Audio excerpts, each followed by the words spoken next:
down to Headbangers Ball, where we are delighted to be presenting the Type O Negative tour right across Europe. And tonight you're joining us in Oslo, Norway, where these cold, somber and dark surroundings are the perfect setting for an interview with the Drab Four. So I'm going to be talking to the guys about the October Rust album and of course the European tour, and we're going to be checking out some live performances.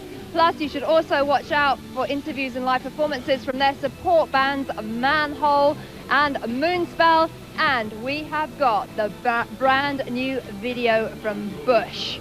So it is October Rust, but it's also November and December Rust for the Type O guys, and we're going to get straight to the action right now. Here they are, live on stage in Oslo. She's in love with herself. She likes the dark, and on her milk white neck the devil's mark. Now it's all Hallows Eve, the moon is full. Oh, but she wrecked my treat, I bet you will.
Die of blood.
That was Type O Negative live on stage here in Oslo, and we will be meeting up with the Drab for a little bit later on tonight. But first up, a band making a long overdue debut on Headbangers Ball.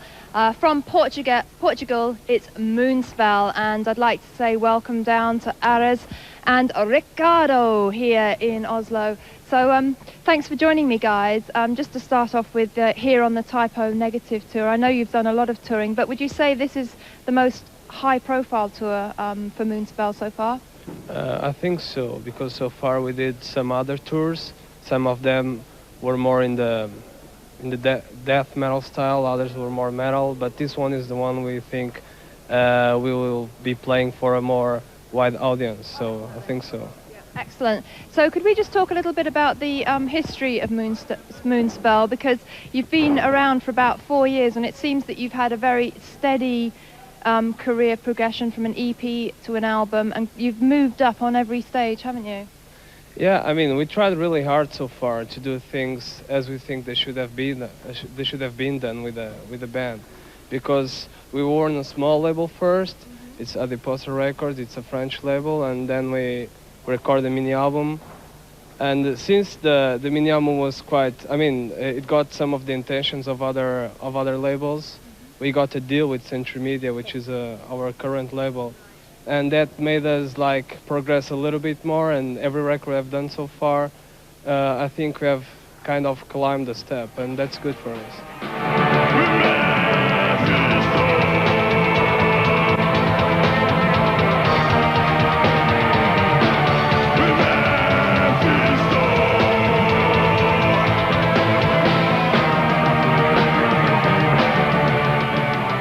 I want to talk to you about your album, Irreligious. I was interested in what the actual title signified and how it relates to the songs. Is it indifference to religion, or is it anti-religion, or is it, you know, what's the stance? I think it's like that we are approaching to a new millennium, and that fact contributes to a more open mind for everyone in the world, I think. And that means that probably it's time for us human beings to start thinking that we don't really need religion or anyone above us. And since the new millennium is pretty soon to happen, we should just accept the freedom that should come from there. And that's like a non-religion statement, not anti or pro-religion, but just like we don't need a religion.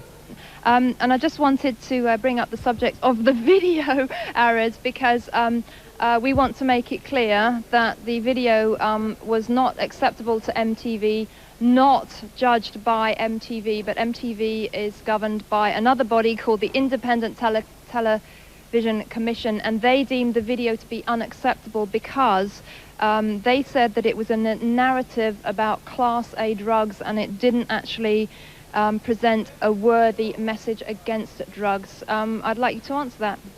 Well, unfortunately, it seems to be true. I mean that in some places the video cannot be broadcast because it's classified as an A drug something, you know. But basically, it's about poetry and about the influences that some of poets used to have by taking these kind of drugs, you know. And we are not asking people or inviting people to experiment it. It's up to each one. And that's why the record is also called Irreligious, you know. It's up to each one to do whatever they want about drugs, sex, or anything else. So we are just portraying or relating about a story that we know it happened in Portugal. It's something like a Portuguese famous poet that used to take drugs, and well, lots of them did. Yeah, so it's nothing really dangerous, but anyway, what can we do?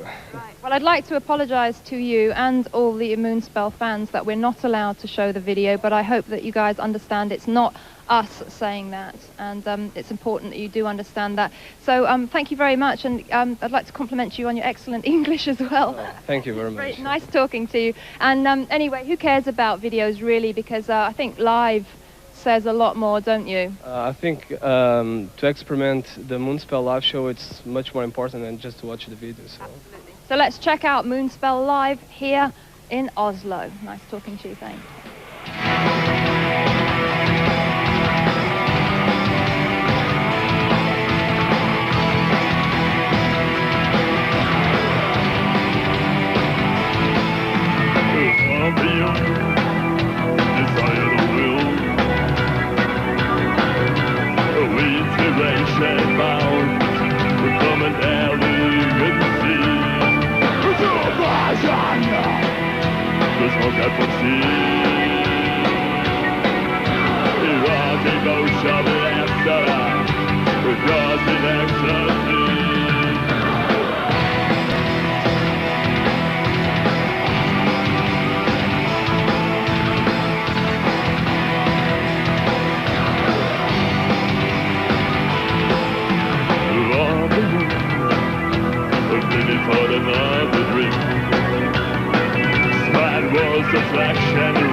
Wake up from your sleepy dream. Yes, Bush are packing a razor blade suitcase for their return trip to the top of the charts. Their new single, Swallowed, entered the US radio airplay at number 6, the highest debut ever. So that's looking good for Bush. But a band who have a razor blade comment on today's society is, of course, Manhole, supporting Type O Negative on the European tour.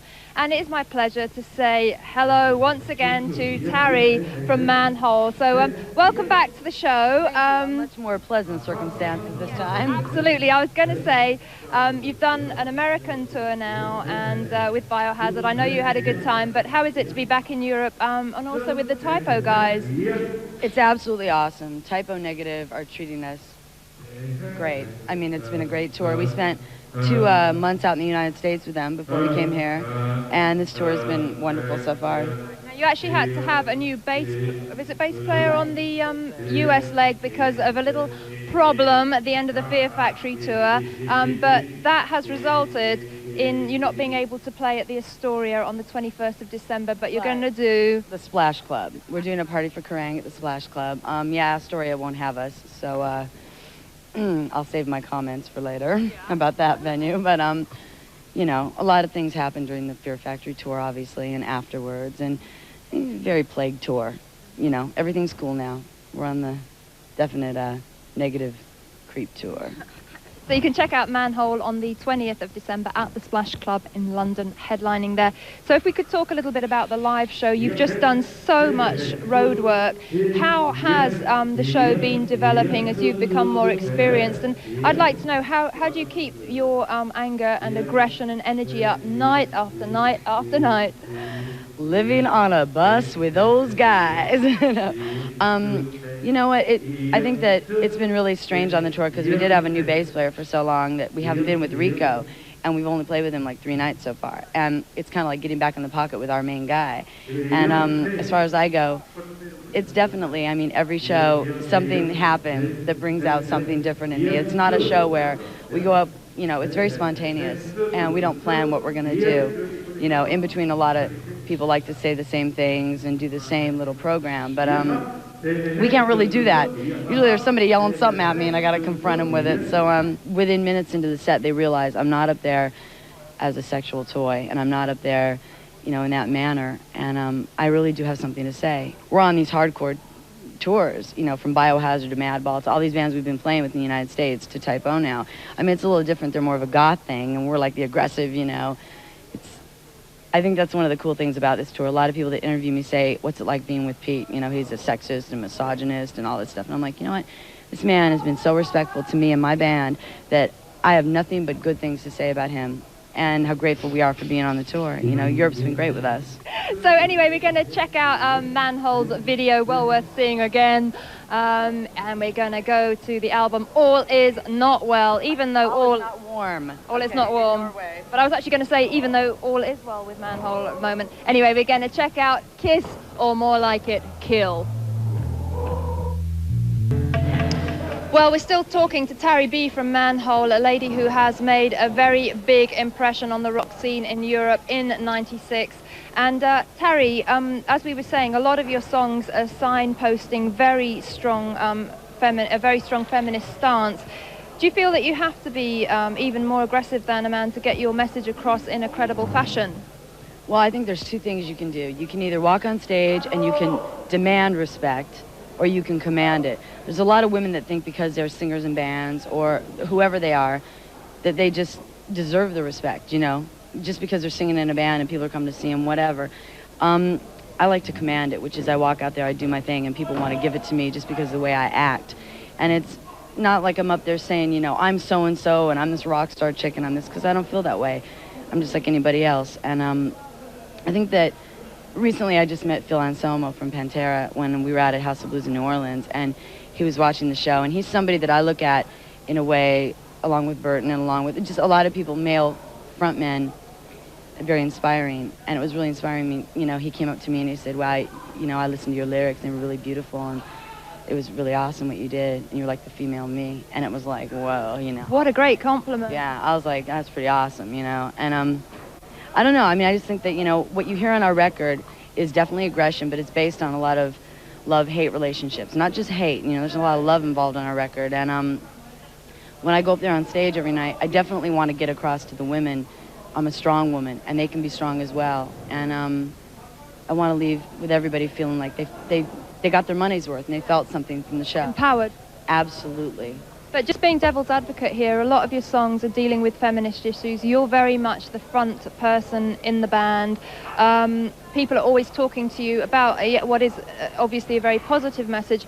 Do you think there'll come a time when Manhole go up on stage as a band and it's not focusing on you and the politically correct lyrics and everything? Well, I'm going to say straight up like this.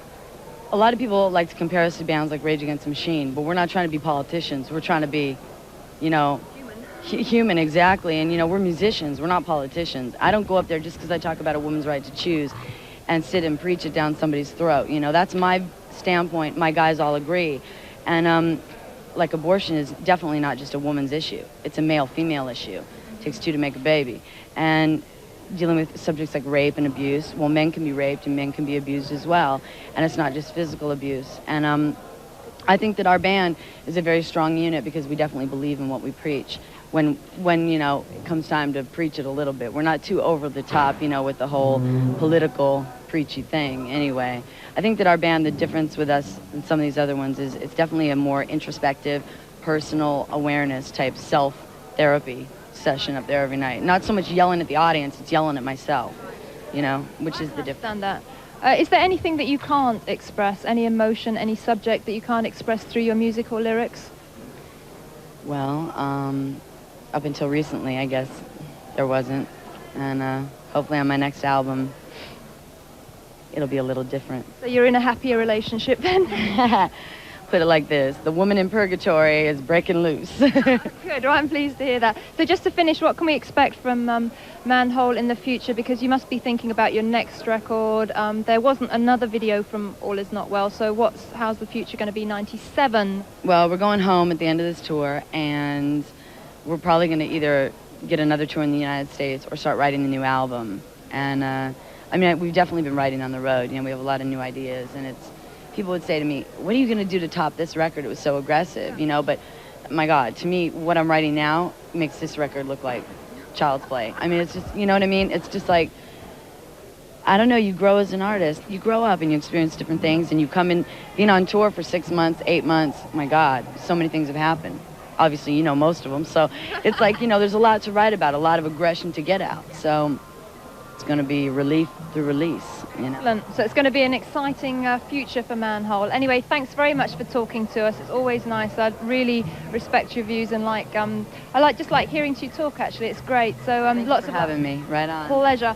That's Tarry from Manhole, and Let's See Manhole doing their thing, doing what they do best, up on stage here in Oslo, and then after that, catching up with those lovely, charming, gorgeous Type O negative dudes, and we'll be talking to them about October Rust. But for now, get some of your aggression out. Check this out, Manhole live for the first time ever on Headbangers Ball.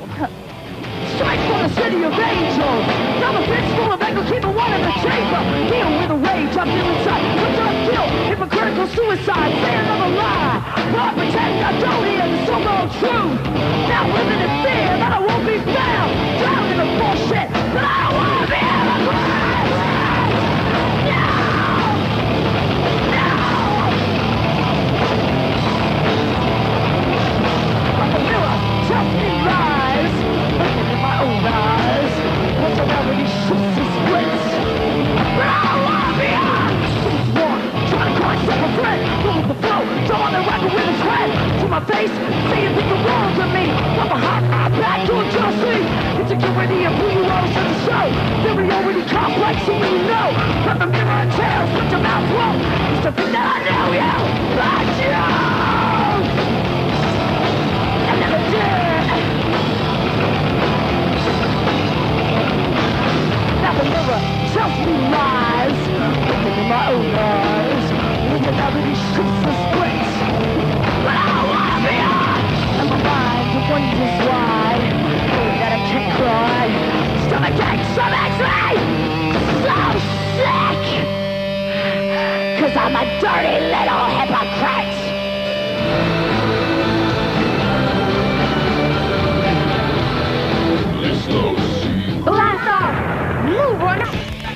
Hi there, welcome back to Headbangers Ball, where we're presenting the Type O negative tour right across Europe. So it's a case of November Rust and December Rust for the Type O guys. And joining me right now, I've got Pete and Josh, and it's a pleasure to have you guys back on Headbangers Ball. Always a pleasure to be here, Vanessa. Thank you. Welcome back. And first of all, I just want to say thank you for hosting Headbangers Ball from your US tour in New Orleans when I was sunning myself on a beach in Mexico. Did you have a good time? Yeah, I had a really good time watching you sun yourself as well. Thank you. Anyway, I actually last spoke to you at Donington 96, and I know you've been basically touring since then. So how are things going for Type O? Things are going quite well, especially here in Europe. This will be our third show here tonight in Oslo, and the 2 shows that we did in Finland were quite successful and sold out, and we're hoping that this will be an indication of things to come here in Europe. Excellent. So Josh, are you pleased to be back in Europe? Because you've got some really loyal fans, so you've got a really strong fan base, as Pete was saying. Yeah, it's nice to be in Europe. Definitely wish I didn't have a hangover right now, but that's life. Yeah, that is life on the road. Actually, talking of hangovers and stuff, you've been on the road for October Rust since you finished, the very day you finished recording the album, I believe. As we were mixing, we were running out the door, yelling down instructions to our sound engineer as to how to finish the album. Right. Yes. So you've had to come straight out, and it's just been, like I said, touring relentlessly. Now, can be pretty stressful out on the road. Have you come up with a formula for dealing with that? It can be psychologically stressful. I think that the formula is to always treat each other with respect on the road, compassion, and just try to keep out of each other's ways, you know, because everyone needs their space and everyone has their bad days, and everyone just has to understand that from time to time someone has to have a tantrum and just let him be.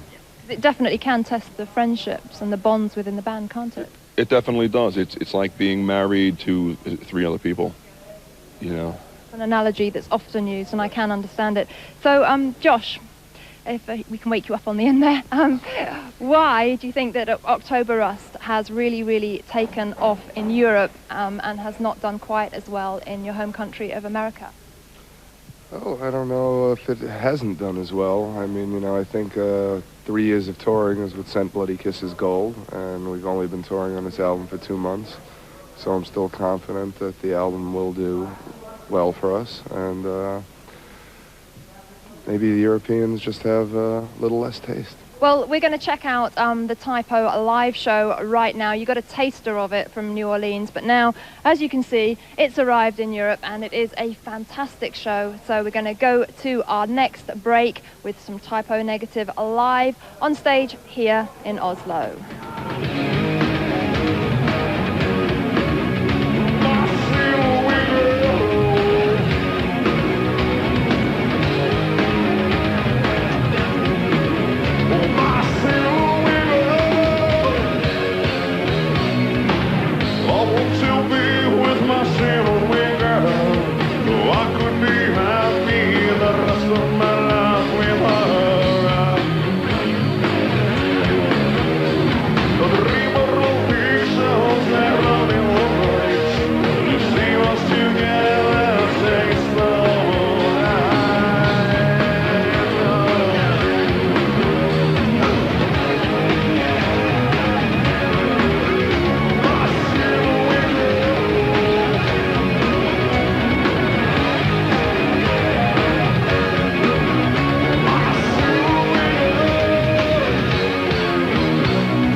Welcome back to Headbangers Ball. It's our Typo Negative European Tour special. Typo guys back in Europe, headlining right across the continent. In fact, we just enjoyed Screaming Trees, Sworn and Broken, their new video, and actually that is my favourite song from their album, Dust.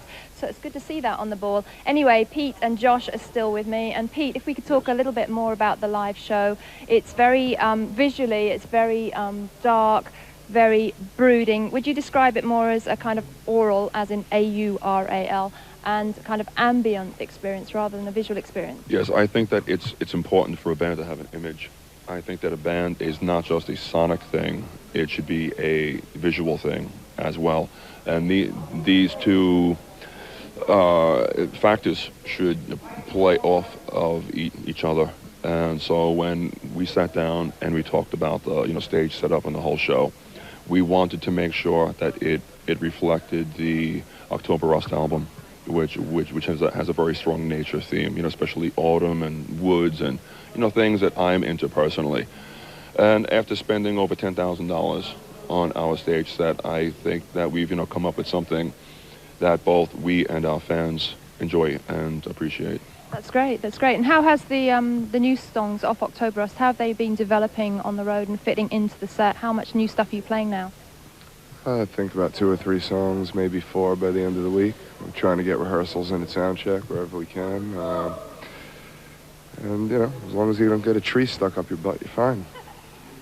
So you must feel quite at home here in Oslo, the land of the midnight sun, then? Yes, I do. I feel quite comfortable on stage as well. As many of your viewers know, I used to work for the Parks Department back in the city in New York. So I like to be surrounded by trees and by nature, and I love Scandinavia because it's the land of my ancestors, and I like the cold. So this is quite nice here. And he's constantly taking his rake out, and we got to stop him from, raking up the leaves. It's really a pain. It's a habit, actually. Well, I am glad that you gave up your day job, Pete. I really am. So, I'm not sure if I am. Can't be that bad. We were at the Metallica show last night, and we were very surprised to see that James Hetfield has this ritual before the show where he gets some earth from outside the gig, and he rubs his boots on the earth from that country before he goes on stage. Mm-hmm. Do you have any pre-gig rituals? Before going on stage, I like to make earth. Mm-hmm. I think I know what you mean. All right, well, a couple of weeks ago, just changing the subject slightly here, we had the MTV Europe Music Awards, and actually, of course, Metallica played there, and they did something a little bit surprising, because instead of playing King Nothing, they just suddenly decided to play a couple of punk cover versions. And in fact, we thought you might like to see the video diary that Metallica made for the MTV Europe Music Awards. So we're going to check that out right now, and it's hosted by Jason, and I think just about now he's going to get a very early morning alarm call, and we don't like those, do we? Certainly not. Well, over to Jason. There you go, that was a hectic day in the life of Metallica at the MTV Europe Music Awards, and a special thanks to Jason for hosting that video diary. He did a great job. And as I said, Metallica were meant to play King Nothing at the awards, but they actually ended up playing two punk cover versions, The Last Caress and So What. And we were hoping to show you that brilliant expletive-laden performance, but unfortunately, as they are not Metallica songs, we don't have the rights to show them. So you had to be watching the original awards to check out that brilliant performance.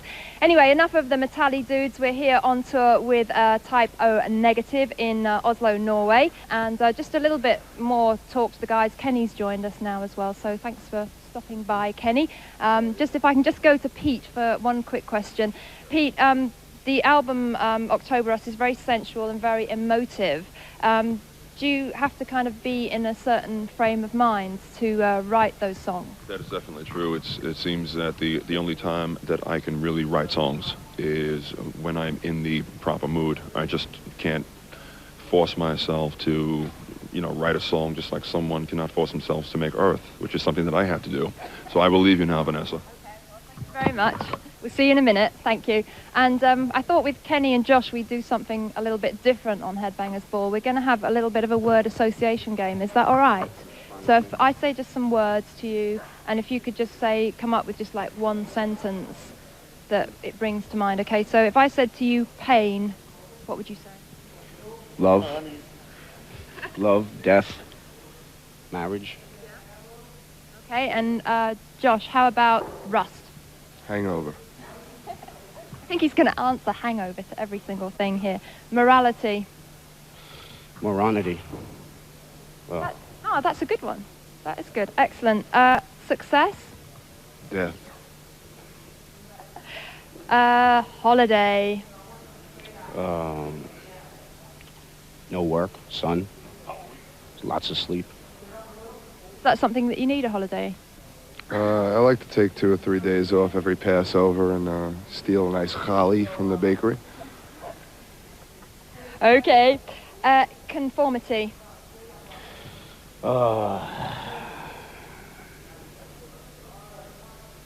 Society. Good one. What would you say, Josh, if I said to you guilt? Judaism. Depression. Is that something that you can relate to? Weakness. Fear. Thank you. Thank you. Lust. Disease. Ecstasy. You have a hit? No. Thanks anyway. Okay, and... oh, no, this one's got to go to Josh. Piston. I have been, yes. That was just a nice little link into a little package we're going to show you right now, because Josh produced a new band called Piston. Their debut album, Number One, is out now. And we're just going to catch up with Val and Henry from Piston, just to check out a little bit about their album and what it was like to work with Mr. Josh Silver from Typo Negative. We had done all of them. So that was a brief taster of Piston and their debut album, Number One, produced by Josh. And Josh, before we go to the next break, you're very busy with Typo. Why? And I'm sure that takes up a great deal of your time. Well, we already know that. So why did you want to work with another band?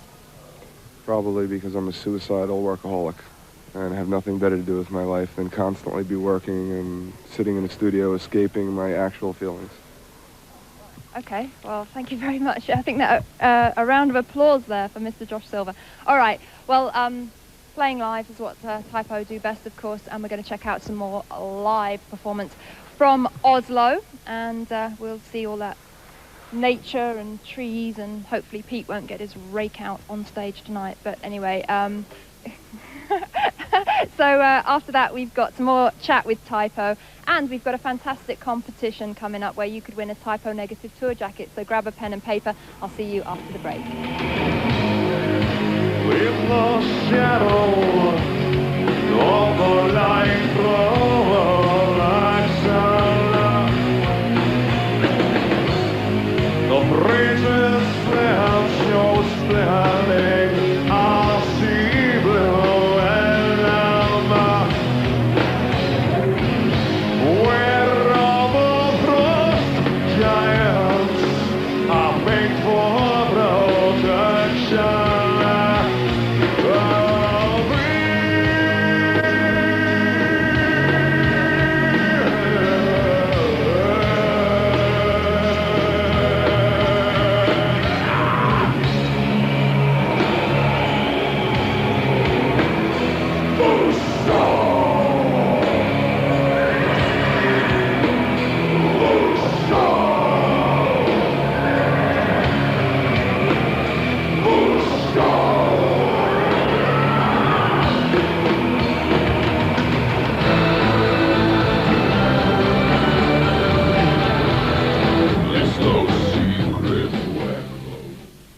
Exploring Oasis. Welcome back to Headbangers Ball. It's the final part of our Typo Negative US tour special, and 3/4 of Typo Negative are here. And Pete, a question for you about the album, which I didn't ask last time around. If October Rust was a soundtrack to something, what would it be a soundtrack to? I would think taking a very hot bath with someone you care about greatly on a cold winter's night. That's great. I can relate to that. So if it was a soundtrack to a film, what sort of film do you think it would be? I'd really have to give that some thought. I don't watch too many films, to be honest with you. Right. Well, we're going to talk now about Typo Negative's new single, Love You to Death. What's the story behind that song? That is pleasing a woman to the point that she passes out from ecstasy. Not that I'm capable of doing that to any woman, but I do have hopes. I was wondering if it was written from personal experience. It might be. It might be. So that fits in very nicely with what you just said about the soundtrack. So start with a hot bath. That's what I think. Lots of bubbles as well, wouldn't you say? Candles, lights out. Some nice music on, not Typo Negative. Cocteau Twins, something like that. All right. Yeah, that's great. I might do that tonight then. Anyway, what about videos? Because my girlfriend's girlfriend was a very bright, colourful video and was unexpected, I think, in terms of what you've done before. So shall I go to Josh for this one? What can we expect from the video for Love You to Death? Have you any idea what it's going to look like? I know you've shot it, but you haven't seen anything. Actually, it's going to be quite a surprise when we see the footage, because we've done things that you just cannot tell what they're going to be till you're looking. So your guess is probably better than mine. Sensuality, sexuality, and humor. Excellent. Good combination there. So I'm going to actually ask this question to you three guys in turn. What is music to you? Is it writing, is it recording, or is it playing live? Ask Kenny first. Start with Kenny. Well, for me, it's playing live. I like the instant gratification of playing live. It's suffering intensely on every level of your life, whether you're home, on the road. It's just, you know, mass hysteria, basically. And Pete, what would you say to that? Music is a logical and pleasurable series of tones. It is, but what is it to you? That's all it is to me. It's math and science, physics. I'm surprised you say that, because that's just putting it down to a very base level. And bass I am. Okay, well, you guys may have noticed that I'm wearing a very nice exclusive Type O negative tour jacket, which is awesome, and it's lovely and warm, perfect for obla. Oh, right, okay, well, touch away, but anyway, we just thought that one of you guys out there in Europe might like to win one of these jackets exclusively from Headbangers Ball, so we've got a question for everybody watching out there, haven't we? Do we? We do. Oh, the one that we discussed earlier. And it's not what does Pete Steele like to do in the evenings? Oh, no, it is. Which is the record company that will be the downfall of Type O Negative? It's not that one! It's actually, what is the name of Type O Negative's new single? The words right out of my mouth. It's not too difficult because we were just talking about it. So if you know the answer to that, please put your answer down on a postcard with your name and address and send it to Headbangers Ball, Type O Negative Competition, MTV's Headbangers Ball, P.O. Box 1384, London, NW1 HUH in England. And you could be wearing one of these lovely Type O Negative tour jackets. Could be a wiener, too. They could be a wiener. A wiener, a winner. That's a Mexican winner. All right, okay. Well, just to finish up with then, guys, 96 been a good year for Type O. Yes. And what are your expectations for 97? What are you going to be doing? More touring? Undoubtedly, much more touring, yeah. A necessary evil. Well, thank you very much for taking time out to join us today. It's great talking to you, as always, and lots of luck for the rest of the tour. Bye. And we'll finish right now. Bye, Pete. Thank you very much. We'll finish right now. He's gone to make some more Earth. Anyway, we'll finish right now with some more Type O Negative live from Oslo, and also we can check out the European tour dates, and be sure to come down and check out the show. 3 great bands, Moonspell, Manhole and Type O Negative. So come down and get natural with the guys.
week on The Big Picture.